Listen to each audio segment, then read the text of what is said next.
como poesia Santos Beira-Mar. Esses poemas, nesse livro, ela escrevia muito sobre romance e tudo. Mas o que mais vale a pena ressaltar nela era sobre as suas ideias abolicionistas, que marcavam a literatura negra no Brasil. É uma grande característica. Luiz Gama foi um grande escritor e em suas maiores obras foi Bravo Coxa e Primeiras Trovas do Letra. Luiz Gama, filho de cidadão português, que gostava de pesca, caça, cavalos, jogos de cartas, e sua mãe trabalhava no comércio como quitandeira, sendo conhecida na cidade de Salvador.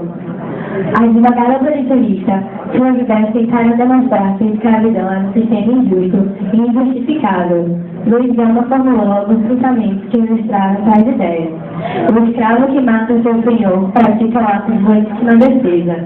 Querendo dizer que o fato dele ser escravo, de estar agredindo quem escravizou ele, o liberta da condição de estar cometendo um crime, pois ele está se defendendo de uma condição que foi imposta a ele e sobre ele, e que ele não tem condição de lutar por. Então, isso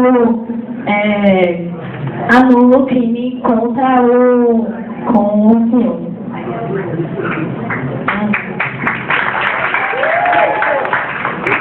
Cruz de Souza, vou falar um pouco sobre Cruz de Souza. Suas grandes obras, Evocações, Faróis, Últimos Sonetos de Michel Belquem, foram as principais. E sobre a vida de Cruz de Souza, que foi um importante literário que viveu durante o período escravista. Cruz de Souza nasceu em Florianópolis, filho de ex-escravos, e quando ele já tinha uma certa idade, que ele já tinha formado como advogado e escritor, os pais dele venderam ele como escravo por um momento de necessidade.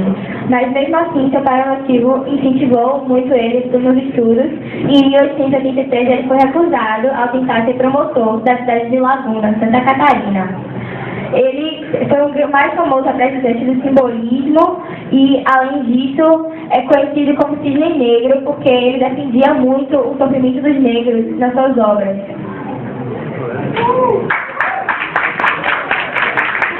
Outro editor foi Barreto, filho de ex-escravo e teve uma educação privilegiada para a época. Sua estreia na literatura foi em Portugal, com o livro Recordações do Escrivão Isaías Caminha, que criticava a população brasileira após a abolição marcada pelo preconceito. Outro livro foi Triste Fim de Policarpo Quaresma, uma obra modernista no Brasil. Ele aderiu à política anarquista e participou da empresa socialista.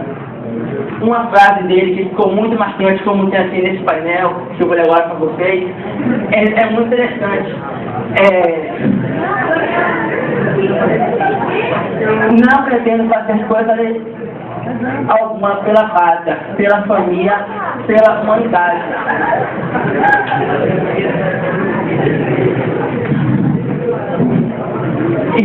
E nada pelo resto. Acresce que nada sai da história social, política e intelectual do país. Que nada seja geografia.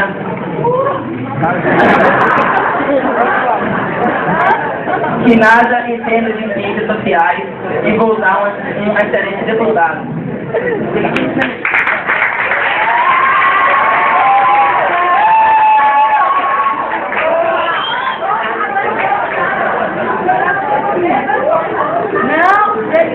Aqui estão alguns exemplos dos jornais da época, já que a imprensa antigamente, pela sociedade preconceituosa, era dividida entre a imprensa negra e a imprensa branca.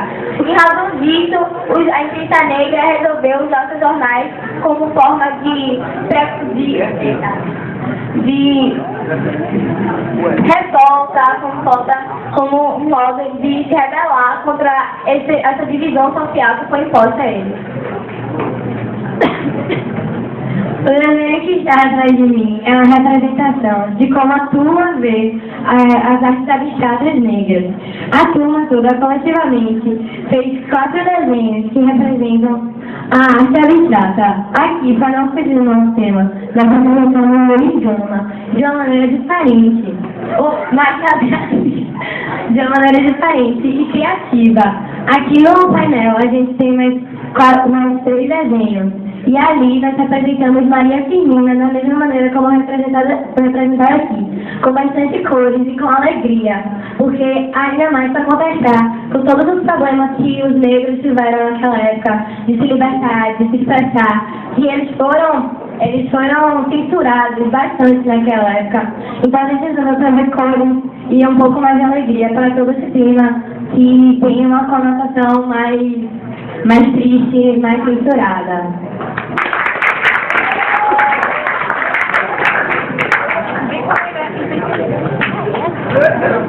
Okay. A imprensa negra, ela teve início com o primeiro jornal negro, O Exemplo. E nesses jornais, eles eram restritos, normalmente eram os negros, e eles tentavam promover eventos culturais negros, como clubes e festas, já que os negros não eram permitidos entrar em branco.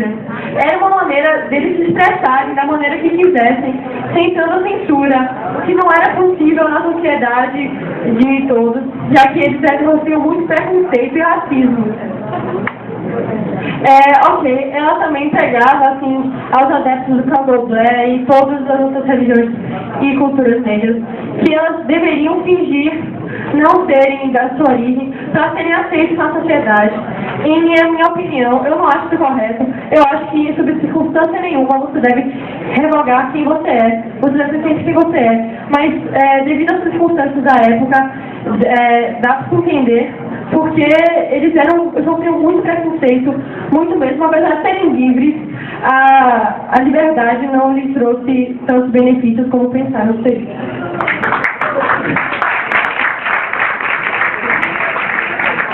Para finalizar, para concluir o trabalho, eu queria falar um pouco que eu acho que o diferencial do tema da nossa turma, que inicialmente eu acho que a maioria da turma não quis, que era mais difícil, o que realmente foi diferente foi que esse tema de África, de negros, de preconceito, geralmente gera muita tristeza, muita depressão, que a maioria das pessoas sempre vê o lado ruim, e que o tema traz um pouco mais de alegria, mostra mais a parte alegre dos africanos virem para o Brasil, mostra o que eles deixaram de herança para os brasileiros e mostra a importância que eles tiveram na história da construção do nosso país. Eu também acho que esse capítulo é uma parte muito importante da história dos negros no Brasil, porque ele mostra como, sobre circunstâncias terríveis, eles conseguem se expressar, conseguem mostrar quem são eles e ficar marcados na história do Brasil. Continuando a já querendo dizer, porque tudo que nós vemos hoje na sociedade, tudo que nós estudamos no colégio, é herança de nossos antepassados que deixaram pra gente. E se não houvesse a escrita, não houvesse a literatura, nós seríamos ignorantes em relação a todo o passado, tudo que trouxe a gente até aqui. E também porque até hoje em dia, trabalhar no vestibular, trabalhar em tudo, são grandes obras de escritores negros. E a nossa sociedade tem como base toda a cultura negra, toda a nossa descendência. Então, é importante trabalhar a literatura negra para mostrar de onde nós viemos e para onde nós queremos ir.